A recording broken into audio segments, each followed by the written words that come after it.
Kepatuhan warga negara terhadap Undang-Undang Dasar 1945 akan mengarahkan kita pada kehidupan yang tertib dan teratur.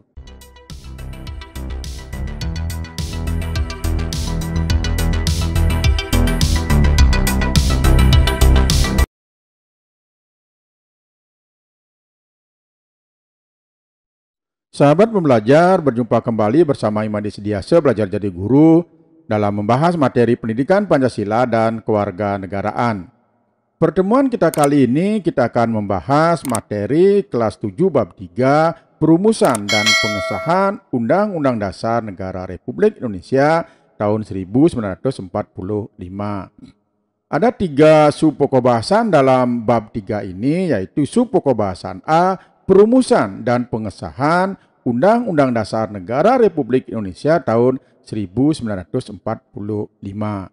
Subpokok bahasan B, arti penting Undang-Undang Dasar Negara Republik Indonesia tahun 1945 bagi bangsa dan negara Indonesia. Dan subpokok bahasan C, peran tokoh perumus Undang-Undang Dasar Negara Republik Indonesia tahun 1945. Sahabat pembelajar, sebelumnya kita sudah membahas subpokok bahasan A, yaitu perumusan dan pengesahan Undang-Undang Dasar Negara Republik Indonesia tahun 1945, dan kali ini kita akan melanjutkan kepada subpokok bahasan B, yaitu arti penting Undang-Undang Dasar Negara Republik Indonesia tahun 1945 bagi bangsa dan negara Indonesia. Apabila kita menengok kehidupan kita di sekolah, dapat kita ibaratkan sama dengan kehidupan suatu negara, karena kedua institusi ini memiliki peraturan. Kalau kehidupan kita di sekolah diatur melalui tata tertib sekolah, sedangkan dalam kehidupan dalam suatu negara diatur dengan konstitusi atau undang-undang dasar. Setiap bangsa yang merdeka akan membentuk suatu pola kehidupan berkelompok yang dinamakan dengan negara. Pola ini dalam bernegara perlu diatur dalam suatu aturan berupa aturan hukum tertinggi. Di dalam kehidupan negara Republik Indonesia, hukum tertinggi ini dinamakan dengan Undang-Undang Dasar Negara Republik Indonesia tahun 1945. Undang-Undang Dasar Negara Republik Indonesia tahun 1945 ini berisi aturan dasar kehidupan bernegara di Indonesia. Kedudukannya sebagai hukum yang paling tinggi dan fundamental sifatnya, karena merupakan sumber legitimasi atau landasan bentuk-bentuk peraturan perundang-undangan di bawahnya. Sesuai dengan prinsip hukum yang berlaku secara universal, maka semua peraturan perundang-undangan yang berlaku di Indonesia tidak boleh bertentangan dan harus berpedoman pada Undang-Undang Dasar Negara Republik Indonesia tahun 1945. Undang-Undang Dasar Negara Republik Indonesia tahun 1945 merupakan hukum dasar tertulis dan sumber tertib hukum yang tertinggi dalam negara Indonesia. Ini memuat tentang yang pertama itulah hak asasi manusia, yang kedua adalah hak dan kewajiban warga negara, yang ketiga pelaksanaan dan penegakan kedaulatan negara serta pembagian kekuasaan negara, dan yang keempat wilayah negara dan pembagian daerah. Kemudian kewarganegaraan dan kependudukan serta keuangan negara. Arti penting Undang-Undang Dasar 1945 bagi bangsa Indonesia itu adalah sebagai landasan struktural penyelenggaraan pemerintahan negara Republik Indonesia.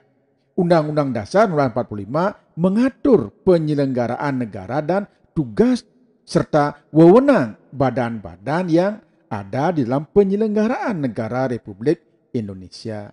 Di samping itu, Undang-Undang Dasar 1945 sebagai sumber bagi hukum-hukum di bawahnya. Jadi segala hukum dan peraturan yang ada di Indonesia seperti TAP MPR, berbagai macam peraturan perundang-undangan, peraturan pemerintah, peraturan presiden, perda, dan peraturan yang lainnya harus bersumber dan berpedoman pada Undang-Undang Dasar 1945 dan tidak boleh bertentangan. Nah, jika ada suatu peraturan perundang-undangan bertentangan dengan Undang-Undang Dasar 1945, maka peraturan tersebut batal demi hukum.